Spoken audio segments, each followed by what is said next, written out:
العالمين الصلاة والسلام على سيد المرسلين وعلى آله وأصحابه أجمعين সম্মানিত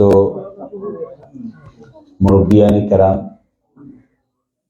আলেম উলামা বৃন্দ এবং আমার অনেক ছোট ভাইরা, আসসালামু আলাইকুম রহমতুল্লাহ তাআলা ওয়া বারাকাতুহু।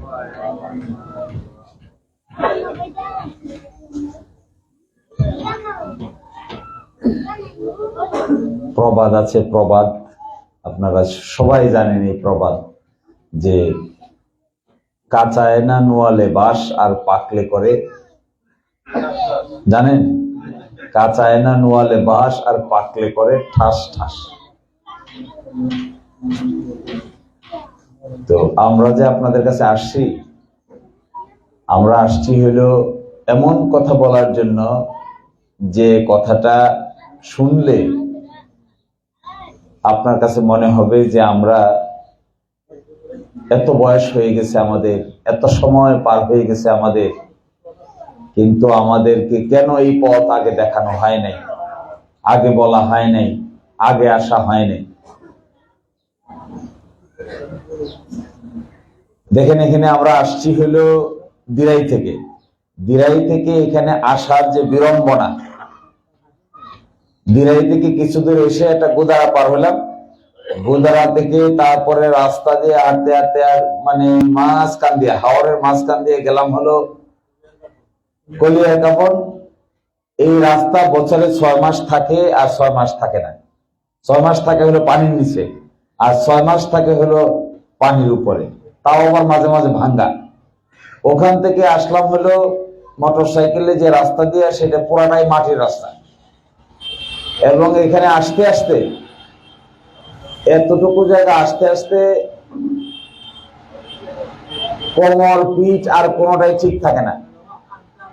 শেষ পর্যন্ত আবার রাতে যে যাওয়া যাবে এই পর্যন্ত এটাই সন্দেহ, যে রাত যখন হয়ে যাবে তখন এই রাস্তায় আবার দিরাই যাইতে না জানি কয়টা বাজবে।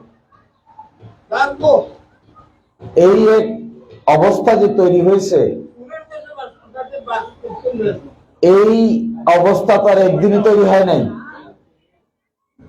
এই অবস্থা একদিনে তৈরি হয় নাই, এই অবস্থা তৈরি হয়েছে বছরের পর বছর, আস্তে আস্তে তৈরি হয়েছে। এর পিছনে কারণ কি? এর পিছনে কারণ হলো আমরা যাদেরকে আমাদের প্রতিনিধি নির্বাচন করছি, যাদেরকে মেম্বার বানাইছি, যাদেরকে চেয়ারম্যান বানাইছি, যাদেরকে পৌরসভার চেয়ারম্যান বানাইছি, যাদেরকে এমপি বানাইছি, যাদেরকে মন্ত্রী বানাইছি, এদের বড় অংশ লোক দুর্নীতিতে নিমজ্জিত আছে। এই দুর্নীতি কি করে করে? ওরা মানুষের রাস্তা ঠিক করবে কখন, নিজের পকেট ঠিক করতে করতে এই সময় চলে যায়। ওদের মূল উদ্দেশ্য থাকে নির্বাচন আসলে ওরা কি করে, নির্বাচন আসলে ওরা টাকা বিনিয়োগ করে। বিনিয়োগ করে যে নির্বাচন করতে তার এত টাকা খরচ হয়েছে, নির্বাচনের পরে তার চেয়ে বেশি টাকা তার লাভ হইতে হবে। বোঝা যাচ্ছে যে এই চেয়ারম্যানগিরি, এই এমপিগিরি, এই উপজেলা চেয়ারম্যানগিরি, এই নেতাগিরি পুরাটাই হলো এক ধরনের ব্যবসায় রূপান্তরিত হয়েছে। এটা হলো বিনা পুঁজির ব্যবসা। বিনা পুঁজির ব্যবসা চিনে? বিনা পুঁজির ব্যবসা হলো, আপনি তো বাজারে যখন দোকানদারি করেন তখন একটা টাকা ইনভেস্ট করেন, বেশ কম টাকায় কিনেন, বেশি টাকায় বিক্রি করেন, কিছু লাভ হয়, সংসার চলে। এটার হলো পুঁজি আছে এটাতে। কিন্তু রাজনীতিতে পুঁজি কি? রাজনীতিতে কোনো পুঁজি নাই, কোনো টাকা বিনিয়োগ করতে হয় না। কি করতে হয়? শুধু আছে এই দুই চাপার জোর। এই দুই চাপার জোরের কারণে যে রাজনীতি এই দেশে প্রতিষ্ঠিত হয়েছে, এই রাজনীতিতে মানুষ আর মানুষ থাকে নাই, মানুষ দুর্নীতির এক ধরনের কীটে পরিণত হয়েছে। এবং আশ্চর্য ব্যাপার, দিরাই বসে, সাল্লায় বসে সরকারি টাকার ভাগাভাগি করতেছে। দিরাই অফিসে গেলে দেখবেন, টিওনা অফিসে গেলে দেখবেন, ওসির অফিসে গেলে দেখবেন, সাব রেজিস্ট্রারের অফিসে গেলে দেখবেন, হাসপাতালে গেলে দেখবেন, কেউ কার কাজ সঠিকভাবে না করে কে কার চাইতে বেশি টাকা আয় করতে পারে এই চিন্তাই তার গভীরভাবে নিমজ্জিত। এবং ওখানে গিয়ে দেখবেন এক ধরনের দালাল, যে বলা হয়েছে দালাল। এই দালাল কাকে বলে জানেন? এই আপনাদেরকে একজনকে থানায় নিয়ে যাবে, নিয়ে ওসির সাথে আলাপ করবে, আলাপ করে কিছু টাকা ওসি সাহেবকে দিতে হবে, আর কিছু টাকা আপনাকে সে নিয়ে নিবে, আর আপনি হবেন ভিকটিম, আপনি হলেন তার শিকার। আশ্চর্যের বিষয়, একই গ্রামে মারামারি হয়, একজন আরেকজনকে দিয়ে মামলা দেয়, অপরপক্ষ তাকে দিয়ে মামলা দেয়, মামলা দিয়ে নাকে দিয়ে ঘোরায়, কারণ তার রাজনৈতিক দল না করলে মামলা থেকে মুক্তি নেই। আরো ডেঞ্জারাস, আমি সাল্লায় গিয়ে দেখলাম, ঢাকায় গেছে এক লোক, সাল্লা থেকে ঢাকায় গেছে আমার কাছে মামলা নিয়ে। মামলা কি? মামলা হলো ধর্ষণ মামলা দিছে, আমার কাছে গেছে বেইলের জন্য। আমি কাগজটা পড়ে দেখলাম যে 7 বছরের একটা মেয়েকে নাকি ধর্ষণ করছে। তা আমি লোকটাকে ডাকলাম, কে ধর্ষণ করছে? বলে অমুক। অমুকরে বললাম তাকে নিয়ে আসো ডেকে আমার কাছে, দুইজনে মিলে বসে আমরা আপোষ করে দেই। ওরে নিয়ে ঢাকায় গেছে, ঢাকায় নিয়ে গিয়ে জিজ্ঞাসা করলাম, আচ্ছা এই মামলাটা এই লোকের বিরুদ্ধে কেন করছে? 70 বছর বয়সের এক বৃদ্ধ, তার বিরুদ্ধে 7 বছরের মেয়েকে ধর্ষণ করার মামলা। কিন্তু কেন এটা? তাকে জিজ্ঞাসা করলাম, এই কি সত্যি হয়েছে নাকি কেন দিলা এই মামলা? কিছু বলে না, খালি আমতা আমতা আমতা আমতা করে। তারপরে আগে জিজ্ঞেস করলাম, সত্যি কথা যদি বলো তাহলে মামলা শেষ করে দিব, আর মিথ্যা যদি বলো তাহলে মামলা শেষ করা যাবে না, সব জেলে যাবে। অনেকক্ষণ বসে মাথা চুলকায়, মাথা চুলকায়, মাথা চুলকায়, বলে স্যার আমি তো মামলা করতে চাই নাই, কিন্তু এক নেতার নাম বলছে, উনার কারণে মামলা না করে আমার আর কোনো উপায় ছিল না, এবং শেষ পর্যন্ত জোর করে কেন মামলা করাইছে? ওই লোকটাকে সে শায়েস্তা করতে চায়। এই লোকটাকে সাপোর্ট করে নাই নির্বাচনে, এই জন্য তাকে শায়েস্তা করতে চায়। এই শায়েস্তা করার জন্য 70 বছরের বৃদ্ধ এক সম্মানিত মানুষকে 7 বছরের মেয়েকে ধর্ষণের কেসে আসামি বানিয়ে জেলে পাঠাতে চায়। আচ্ছা বলেন, এইগুলো কি কোনো রাজনীতির নাম? এইগুলো হলো সবকিছু রাজনীতির নামে চাপাবাজি, এবং এগুলো হলো রাজনীতির নামে মানুষের যন্ত্রণা নির্যাতনের কারণ। এই নির্যাতন করেছে আমাদের সরকারি বরাদ্দ নিয়ে, নিজেরা ভাগাভাগি করে টাকা পকেটে ঢোকায়। এই নির্যাতন করেছে আমাদেরকে মামলা দিয়ে, এই নির্যাতন করেছে আমাদেরকে জেলে পাঠিয়ে, এই নির্যাতন করেছে আমাদের প্রতি অন্যায় করে, এই নির্যাতন করেছে আমাদের সামাজিক কালচার কৃষ্টি ভেঙে দিয়ে। ভাইয়ে ভাইয়ে মামলা দিয়েছে, ভাইকে ভাইয়ের সঙ্গে যুদ্ধ করাচ্ছে, মামার বাড়ি চাচার বাড়ির সঙ্গে যুদ্ধ করছে। এই পরিবেশ তৈরি করার পিছনে এই দেশে এক ধরনের রাজনীতিবিদ আছেন, যারা রাজনীতির নামে মানুষকে অত্যাচার করতেই বেশি পছন্দ করেন। জিদ মেটাইতে চান। জিদ কি? জিদ বুদ্ধিটা হলো, যদি মামলায় ফেলা যায় তাহলে বাধ্য হয়ে আমার কাছে আসবে, আমি যখন থানায় নিয়ে যাব তখন আমারও কিছু লাভ হবে, থানারও কিছু লাভ হবে। এই এক সাংঘাতিক চক্র। আমরা আসছি আপনাদের কাছে এই চক্র ভেঙে দিতে, আমরা আসছি আপনাদের কাছে এই টাকা ভাগাভাগি বন্ধ করতে, আমরা আসছি আপনাদের কাছে এদের মুখোশ উন্মোচন করতে, আমরা আসছি আপনাদের কাছে এই অত্যাচার থেকে, নির্যাতন থেকে মুক্তি পেতে, আমরা আসছি আপনাদের কাছে এক শান্তিময় দিরাই সাল্লার মানুষের কাছে শান্তির বাণী নিয়ে নতুন রাজনীতি গড়ে তুলতে। এই নতুন রাজনীতিতে একা গঠন করা সম্ভব নয়। এই রাজনীতি গঠন করতে গেলে পরস্পর সহযোগিতা প্রয়োজন, পরস্পর সাহায্য প্রয়োজন, একজনের হাতকে আরেকজন শক্তিশালী করা প্রয়োজন। আপনি দেখবেন, কথায় আছে না যে চোরে চোরে মাসতো ভাই, এক চোর আরেক চোরের সঙ্গে খুব খাতির হয়। কেন? অবশেষে দুই চোরেরই লাভ হয়। আমরা যখন শক্ত করে এগুলি বলবো, আমরা যখন দুর্নীতির বিরুদ্ধে দাঁড়াবো, আমরা যখন অন্যায়ের বিরুদ্ধে বলবো, আমরা যখন সরকারি টাকা ভাগাভাগি থেকে মুক্ত করতে চাইবো, আমরা যখন তাদেরকে 2 নম্বরই করতে দিব না, আমরা যখন তাদের সামনে মুখোমুখি হব, তখন তারা আমাদের সামনে প্রতিবাদ প্রতিরোধ গড়ে তুলতে চাইবে।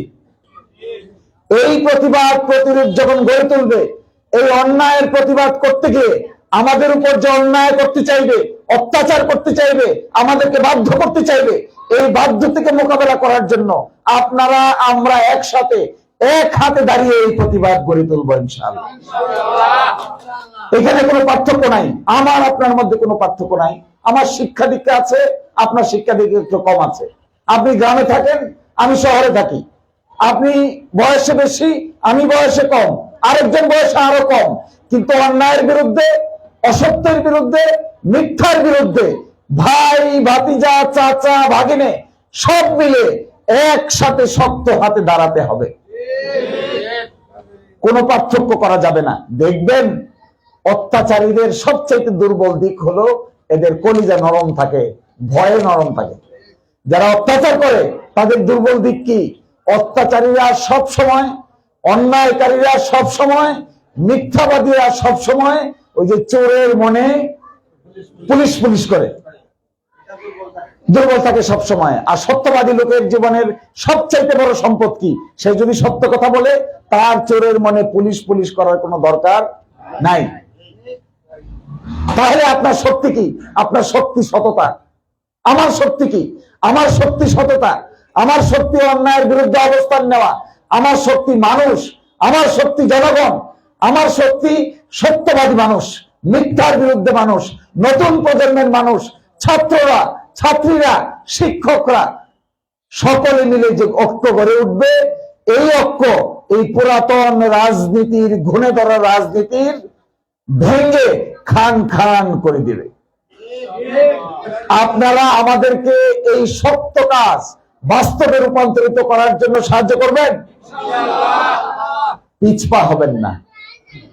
একটু কষ্ট হবে, একটু পরিশ্রম হবে, একটু যন্ত্রণা হবে।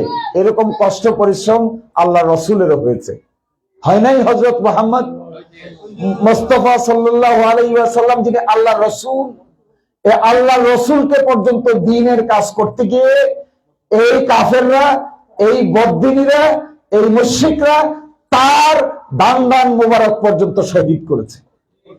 তাহলে আমি আপনি যারা অন্যায়ের প্রতিবাদ করব, আমি আপনি যারা মিথ্যার প্রতিবাদ করব, আমি আপনি যারা ঘুষ দুর্নীতির প্রতিবাদ করব, আমাদের জীবনে কি কিছু অসুবিধা হবে না? হবে। এই অসুবিধাটুকু মেনে নিতে হবে সাময়িক করতে। যদি আমরা এই অসুবিধাটুকু মানতে পারি, যদি অসুবিধাটুকু মেনে আমরা শক্ত হাতে দাঁড়াতে পারি, পরস্পরের কাঁধে ধরতে পারি, শক্তিশালী হাত বিল্ড আপ করতে পারি, তাহলে এই অত্যাচারীরা সময়ের ব্যবধানে তাদের জায়গা ছেড়ে পালাতে বাধ্য হবে। আমরা আসছি আপনাদেরকে এই সমস্ত কথা বলার জন্য। আমি জানি না এই সমস্ত কথা কতটুকু আপনারা অ্যাকসেপ্ট করতে পারবেন, কতটুকু নিতে পারবেন, কতটুকু সংগ্রাম করতে পারবেন, কতটুকু ভবিষ্যতের জন্য তৈরি হতে পারবেন, কতটুকু নিজের নতুন প্রজন্মের মানুষকে তৈরি করতে পারবেন। কোন ছাত্ররা, দেখেন, যা আমরা চিন্তা করি নাই, বিগত বছরগুলোতে বাংলাদেশের ছাত্ররা আবাবিল পাখির মতো সরকারকে বিদায় করে দিয়েছে। কখনো ভাবছেন যে এই 6 মাস 8 মাস নির্বাচন হয়েছে 2024 সালের 7ই জানুয়ারি, সরকার চলে গেছে 2024 সালের 5ই আগস্ট। এই 1 মাস 7 মাসের ব্যবধানে, 7 মাসের ব্যবধানে এরকম মহাপরাক্রমশালী অত্যাচারী, নির্যাতনকারী, মানুষের অধিকার হরণকারী, ভোটাধিকার হরণকারী এইরকম এক দানবের পতন হবে কেউ ভেবেছে? তা যদি হতে পারে, অসম্ভব যদি সম্ভব হয়, ছাত্ররা, আমাদের কোমলমতি ছাত্ররা, আমাদের সন্তানরা, আপনাদের ভাইরা, আপনাদের সন্তানরা, কারো কারো নাতি নাতনিরা, তারা মিলে যদি এরকম এক অত্যাচারী শাসকের অবসান ঘটাতে পারে, আমরা কি দিরাইশাল্লাহ সবাই মিলে নতুন করে দুর্নীতি দূর করতে পারবো না? এই দুর্নীতি দূর করার জন্য শক্তিশালী মানসিকতা লাগে। আমি 3 দিন থেকে দিরাইয়ে আছি। যত মানুষ আমার কাছে আসে, ডাক বাংলাতে থাকি আমরা, সারাদিন কাজ করি গ্রামে গঞ্জে, রাতে 11টার সময় ফিরে যাই ডাক বাংলাতে, পরের দিন সকালবেলা 10টার সময় আবার বের হই, যেতে যেতে আবার রাত 11টা বাজে। এই 3 দিন ধরে এই কাজ করছি। এই কয়েকদিনে দিরাই বসে থেকে দেখেছি আমরা হাওর রক্ষাবাদ, যাকে আপনারা সবাই পিআইসি নামে চিনেন, এই হাওর রক্ষাবাদকে ভাগাভাগি করার জন্য এক ধরনের রাজনীতিবিদ টেবিলে বসে নিজের পকেটে ভাগাভাগি করে জনগণের এই স্বার্থটা পুরোটাই মেরে দেওয়ার পরিকল্পনা করছে। আমরা আমাদের সাধ্য মতো, যতটুকু আমাদের সাধ্য আছে, সামর্থ্য আছে, আমরা চেষ্টা করেছি এটা যেন না হয়, এটা যেন করতে না পারে। আমরা প্রশাসনকে বলেছি, আমরা উপর থেকে নিচ পর্যন্ত বলেছি। এই উপর থেকে নিচ পর্যন্ত বলে আমরা দেখেছি এত নোংরা মানের রাজনীতিবিদ যদি হয় দেশে, তাহলে দেশে শান্তি শৃঙ্খলার পরিবর্তে অন্যায় অত্যাচার বাড়া ছাড়া আর কোনো উপায় নাই। এই জন্য আমরা আপনাদেরকে একটা বিকল্প অপশন নিয়ে আসি। সেই বিকল্প অপশনটা কি?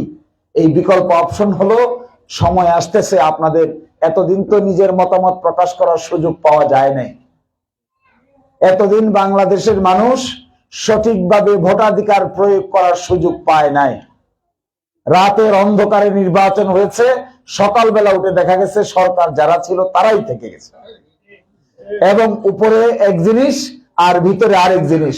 উপরে কয় নির্বাচন হবে, আমি এক পুলিশ অফিসারকে জিজ্ঞাসা করলাম, ভাই 2024 সালের 7ই জানুয়ারি নির্বাচনে নিজের হাতে কয়টা ভোট দিছেন? পুলিশ অফিসার কয়, স্যার কি বলবো, আমি নিজে সরাসরি দেই নাই, কিন্তু আমি 2 জন লোক ঠিক করে 671টা ভোট দেওয়া হয়েছে।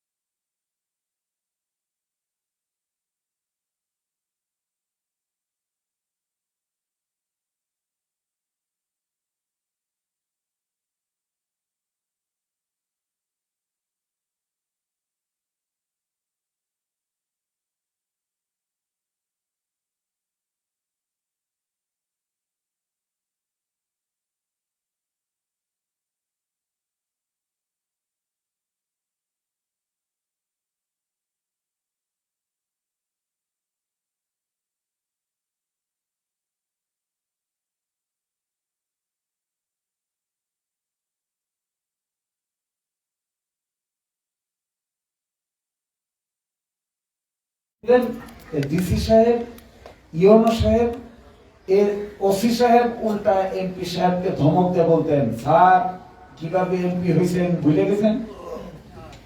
কিভাবে এমপি বানাইছি ভুলে গেছেন?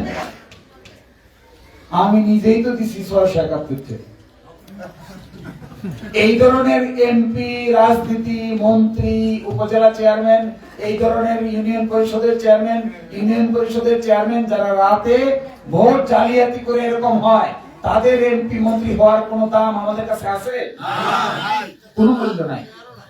এদের চাইতে নির্লজ্জ, এদের চাইতে বেইজ্জত লোক সমাজে আর দ্বিতীয়টা হতে পারে না।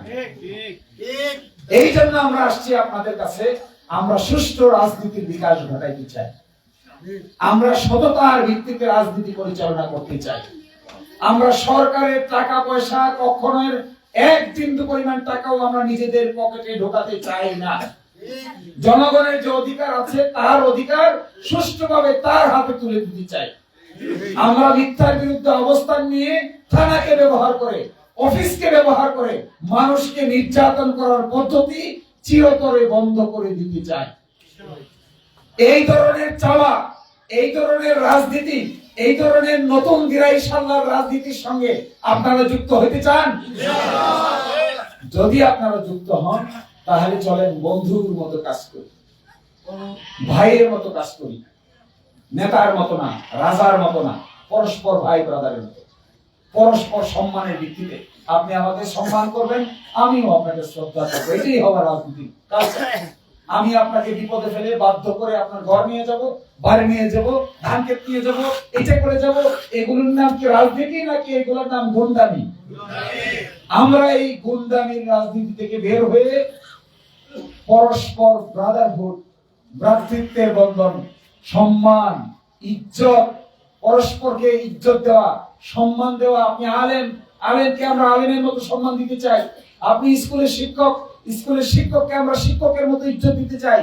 আপনি মন্দিরের পুরোহিত, তাকেও আমরা মন্দিরের পুরোহিতের মতো সম্মান দিতে চাই। আমি একজন আইনজীবী, একজন আইনজীবীকে আইন পেশায় সম্মান দিতে হয়। একজন মসজিদের মুয়াজ্জিন, একজন মাদ্রাসার ছাত্র, একজন স্কুলের ছাত্র, একজন কিন্ডারগার্টেনের ছাত্র, সকলকেই তার সম্মান, উপযুক্ত সম্মান, উপযুক্ত ইজ্জত আমরা ফিরিয়ে দিতে চাই। মানুষের ইজ্জত নিয়ে ছিনিমিনি খেলা হয়েছে। মানুষের ইজ্জতের 2 পয়সার মূল্য দেওয়া হয়নি। যাকে ইচ্ছা তাকে অপমান করা হয়েছে, যাকে ইচ্ছা তাকে হেনস্থা করা হয়েছে, যাকে ইচ্ছা তাকে নির্যাতন করা হয়। এই যদি হয় রাজনীতি, তাহলে এই রাজনীতির বন্ধ কপাট ভেঙে দিয়ে, এই রাজনীতির বন্ধ কপাট ভেঙে দিয়ে উদার নতুন গণতান্ত্রিক রাজনীতি আমরা প্রতিষ্ঠা করবো ইনশাআল্লাহ।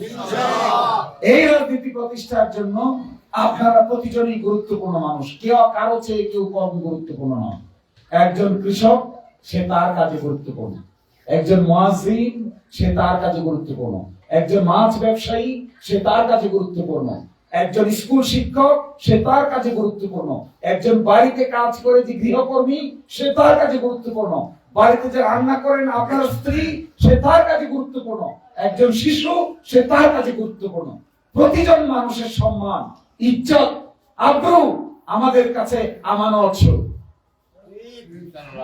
আর যারা পচা রাজনীতি করতে চান, করেন, টাকা মারেন, মানুষের ইজ্জত নিয়ে ছিনিমিনি খেলেন, মানুষকে বিপদে ফেলান, মানুষকে মামলা দিয়ে শায়েস্তা করতে চান, তাদের কাছে আমাদের মেসেজ হলো, যে যত বড় ক্ষমতাধরই হন না কেন, যে যত বড় আহামরি ভাবেই দেখান না কেন, যে যত বড় শক্তিধরই হন না কেন, যদি মানুষের টাকা মেরে, সরকারের টাকা মেরে, মানুষের হক মেরে এই বড়ত্ব অর্জন করে থাকেন, তাহলে আপনাদের জন্য একই ধরনের শাস্তি অপেক্ষমান। আর তা থেকে মুক্তির জন্য আমরা আপনাদের কাছে আসছি ভাই হিসেবে, বন্ধু হিসেবে। বন্ধুত্বের হাত আমরা আপনারা শক্তিশালী করতে চাই, পরস্পরকে সাহায্য করতে চাই, পরস্পরকে কাছে টেনে নিতে চাই, পরস্পরকে জড়িয়ে ধরতে চাই, পরস্পরকে সম্মানের ভিত্তিতে আত্মার সম্পর্ক গড়ে তুলতে চাই। আজান দিয়ে দিছে, তো সবাই আমাদের সঙ্গে পরবর্তীতে দেখা হবে। আজকে আমরা এখানে চলে যাই, আবার কিছুদিন পরে আসবো, ইনশাআল্লাহ দেখা হবে। আসসালামু আলাইকুম।